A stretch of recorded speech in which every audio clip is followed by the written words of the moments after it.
Welcome to my YouTube channel, Mr. and Mrs. PK Family.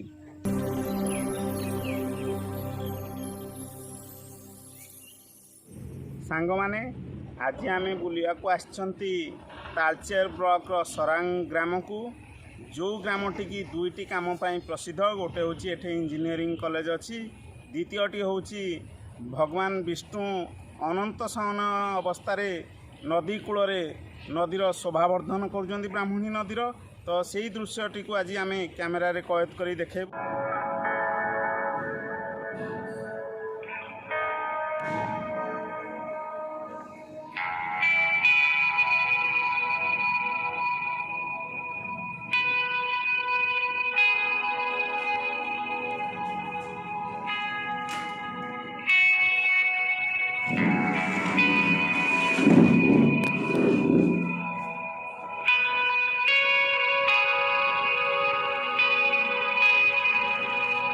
ସାଙ୍ଗମାନେ ପ୍ରଥମେ ସରାଙ୍ଗରେ ଆମେ Indira Gandhi institute of engineering କଲେଜକୁ ଦେଖାଇବା ପାଇଁ ଚାହୁଁଥିଲୁ, କିନ୍ତୁ ବଲ୍ଲର ଛକରୁ ଯାଜପୁର ରୋଡ଼ ପର୍ଯ୍ୟନ୍ତ ରାସ୍ତା କାମ ଚାଲିଛି, କନଷ୍ଟ୍ରକ୍ସନ୍ କାମ ଚାଲିଛି। କଲେଜର ବାଉଣ୍ଡ୍ରିକୁ ଭାଙ୍ଗି ଦିଆଯାଇଛି, ଗେଟ୍ ମଧ୍ୟ ଭାଙ୍ଗି ଦିଆଯାଇଛି। ସେଥିପାଇଁ ସେ ଦୃଶ୍ୟଟିକୁ ଆପଣମାନଙ୍କୁ ଆମେ ଦେଖାଇ ପାରୁନାହୁଁ।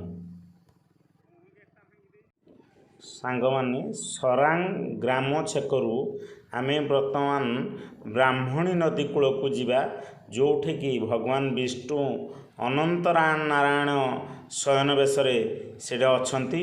ତ ଚାଲନ୍ତୁ ସାଙ୍ଗମାନେ ବ୍ରାହ୍ମଣୀ ନଦୀ କୂଳକୁ ଯିବା।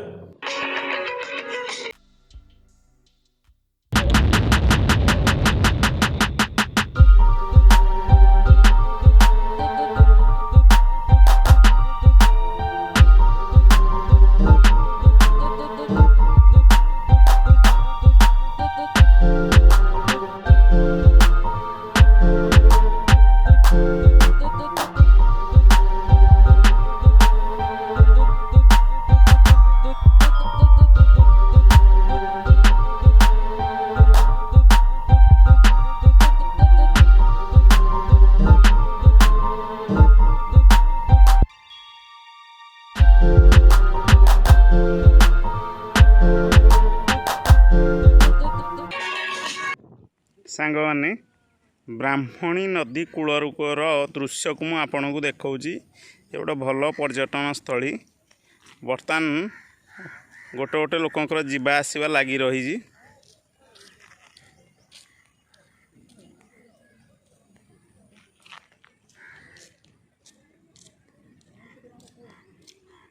ସାଙ୍ଗମାନେ ବ୍ରାହ୍ମଣୀ ନଦୀ କୂଳରେ ବିରାଟ ବଡ଼ ପଥର ଆକାର ମୂର୍ତ୍ତିରେ ଭଗବାନ ବିଷ୍ଣୁ ଅନନ୍ତ ଶୟନ ଅବସ୍ଥାରେ ଅଛନ୍ତି। ଗଦା ପଦ୍ମ ଶଙ୍ଖ ଚକ୍ର ଧରି ଏହି ନଦୀ କୂଳର ଶୋଭାକୁ ସେ ବର୍ଦ୍ଧନ କରୁଛନ୍ତି। ହଜାର ହଜାର ପର୍ଯ୍ୟଟକ ପ୍ରତିଦିନ ଆସି ଏହି ମୂର୍ତ୍ତି ପଥରର ମୂର୍ତ୍ତିକୁ ସେ ଦେଖୁଛନ୍ତି ଏବଂ ଉପଭୋଗ ମଧ୍ୟ କରୁଛନ୍ତି। କାହିଁ କେତେ ଅନନ୍ତ କାଳରୁ ଏ ମୂର୍ତ୍ତି ଏଇଠି ହିଁ ସ୍ଥାପିତ ହୋଇଛି। ବର୍ଷା ଦିନ ହେଲେ ବର୍ଷା ଦିନେ ପାଣି ପୁରା ଭଗବାନ ବିଷ୍ଣୁଙ୍କୁ ଉପରେ ହିଁ ପାଣି ଚାଲୁଛି। ମୂର୍ତ୍ତିଟି ସମ୍ପୂର୍ଣ୍ଣ ରୂପେ ବର୍ଷା ଦିନେ ବୁଡ଼ି ଯାଉଛି। ସାଙ୍ଗମାନେ ଆପଣଙ୍କୁ ଯେଉଁ ଚିତ୍ରଟି ଦେଖାଉଛି ଠାକୁରଙ୍କର ଉପରକୁ, ସେଇଟା ସେ ତାଙ୍କର ଗଦା ଧରିଛନ୍ତି। ଏଇଟା ହେଉଛି ଭଗବାନ ବିଷ୍ଣୁଙ୍କ ନାଭିରୁ ଉତ୍ପନ୍ନ ବ୍ରହ୍ମା। ଏଇ ଦୃଶ୍ୟଟି ହେଉଛି ତାଙ୍କର ଶଙ୍ଖ। ଏଇ ତଳକୁ ମୁଁ ଦେଖାଉଛି ଭଗବାନ ବିଷ୍ଣୁଙ୍କର ଚକ୍ର। ଏଭଳି ଭାବରେ ବିଷ୍ଣୁ ଠାକୁରଙ୍କର ପ୍ରତିମୂର୍ତ୍ତି ଏଇଠି ହିଁ ଅବସ୍ଥାପିତ ହୋଇଛି।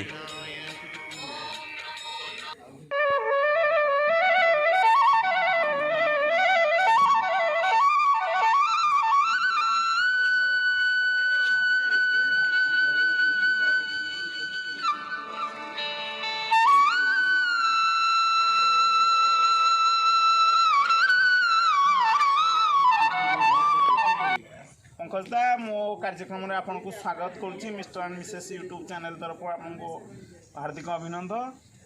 पंकज दा ये जो एशियार सर्वबृहत्तम विष्णु अनंत शयन माने अनंत शयन पत्थर मूर्ति ये स्थापित होती जहाँकि आमर ब्राह्मणी नदी कूल तार सौंदर्य को माने वर्धन सौंदर्य वर्धन करुच्ची। तो ये आप केते कालरू देखले ये मूर्ति अच्छी? हाँ मुझे निश्चित भाव में कहबी यहाँ आम सरांग पंचायत गोटे गर्वर विषय कारण आम बापा जेजेबापा अमल केते पुरुष चलीगले से यही अनंत शयन मूर्ति को कहते आम भी केबे किए तैयारी करिछि जानिनु आउ जेते बळे देखले से माने कहि चलुचंती जे एटा मन को तैयारी हेछि आउ वर्तमान कहबा को गले ये सबुठू एशियार सर्वबृहत्तम लंबा 38 फुट कारण आ गोटे अच्छी 36 फुट एनटीपीसी रे ये हेले आमर सरांग पंचायत ढेंकानाल डिस्ट्रिक्ट एशियार सर्वबृहत्तम अनंत शयन विष्णु मूर्ति। आउ सरकार को भी ये स्वप्नादेश होते आर किसी डेभलप करने आमर पूर्वर जानकी वल्लभ पट्टनायक को स्वप्नादेश होते किंतु सी आर किसी उन्नतिकरण करने जी चेष्टा करते सफल हो पारिना। पंकज दा ये प्रतिदिन केते पर्यटक माने ओडिशा बाहर केते पर्यटक डेली डेली ये आसुछन्ति? हाँ प्राय प्रत्येक दिन ओडिशा बाहर एमती कि फरेन रु आसी जो माने इस्कन जगन्नाथंकर भक्त से माने भी विष्णु मूर्ति को देखापी फरेन रु वर्ष को प्राय बहुत आसती। आउ एठे कार्तिक पूर्णिमा रे बालीजात्राटी हुए जो दिन आमर बालीजात्रा कटक हुए एठे भी आमर बालीजात्रा हुए हजार हजार लोक आसी श्रद्धालु आसी दर्शन करती एवं यही यात्रार आउ होम यज्ञ हुए तार मजा नहीं जाती मनस्कामना पूर्ण करने बहुत भक्त आसती। पंकज दा जो अनंत शयन मूर्ति अच्छी यार ये जो आप देखुं अंचलटी यार किसी विकास हो पारनी आपण मैंने देखुए पंचायत गुड़ाक खाली पार्क 50 लाख 60 लाख दौरान कि यहाँ गोटे भल पर्यटन स्थली अच्छी जोठी कि हजार हजार लोक ये प्रतिदिन आसुँच कौन राजनैतिक अभाव ना प्रशासनिक अभाव जो यार टे विकास हो पाऊँ? मु तो निश्चित भाव में कहबी एटा उभय पक्षर अवहेला जहाँकि आमर प्रत्नतत्व विभाग पानी माड़ बाजी बाजी आमर विष्णु मूर्ति जो क्षय हो जाता केमती डायरेक्ट न बाज पानी कांथरे बाजिक जीव बोली एटी कराला किसी उन्नति करा किंतु जो उन्नति से नष्ट हो जाऊँ पछके आउ उन्नति हो पारनी। जो आमर ठाकुरंकर 7 एकर जमी ता चारि पाखे लुहार पाचेरी बुलाई किंतु से कौन काम को ना वर्षा नदी बढ़ले से पाचेरी भी लुहार पाचेरी भांगीगला। आउ मुझे कहबी जदि सरकार चाहते आमर आमे बाहर राज्य को बुली जाऊे कौन सी गोटे जगह पहाड़ी अच्छी सेठी गण मंदिर अच्छी कि झरनाटे अच्छी बहुत उन्नतिकरण करुँच गोटे कही मो मन आसूँ जदि आमे 100 मीटर बा 200 मीटर रु जो आम नदी बढ़ी लास्ट पर्यंत जाऊँगी ताठू आउ 10 मीटर आगरू गोटे गुंफा आकार करी अनंत शयन ठाकुर को पूरा डायरेक्ट ताकू एमती सिस्टम करा जाता पानी आसी ऊपर ऊपर पड़ाता नदी बड़ी समय आउ से गुंफा भितर बहुत ठाकुर विभिन्न प्रकार कारुकार्य करी अति सौंदर्य भाव में करेंगे सेठू लोक भितर भितर आसी एठी दर्शन करी पुणी सुरक्षित भाव में बाहरी जाते आउ ठाकुर सबुदिन भी सुरक्षित भाव में रुहते कौन क्षति हुआ ना। मुझे प्रशासन एवं राजनैतिक होशा सरकार को मुझे नवेदन करी एति जदि करते आमर ये आहरी उन्नतिकरण हुआ आ पर्यटन स्थलटा एकदम जनार्णव हुआ।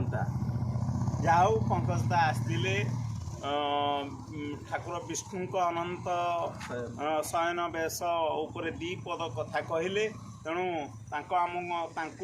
आम कार्यक्रम बहुत बहुत धन्यवाद एवं नमस्कार। सांग माने आजिर भिडियोटी आपण मानकु केमती लागिला आपण मानकर मतामत देबे लाइक शेयर कमेंट मध्य करिवे बेल आइकन टी को मध्य दबाई देवे। आज तो समय हो जाइए एपिसोड को एठी रखिया। नमस्कार, जय जगन्नाथ।